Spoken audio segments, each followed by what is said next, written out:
Hey guys, here in Woodbridge today. It is a late day.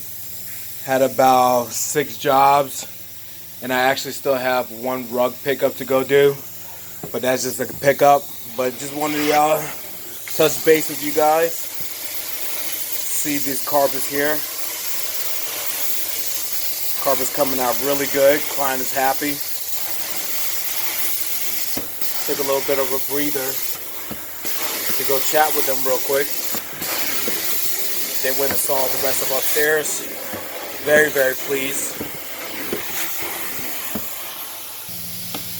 Now these brown stains are really hard to come out. Sometimes like a 50-50, but I made sure I pre-treated this. Oh wow. There we go. Look at that. There we go.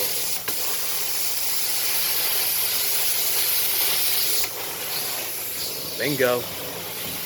Who's the man? This is what I call sometimes a specialty stain, because you have to pull out some spotters, things of that nature, to really get it really nice and good. But yeah.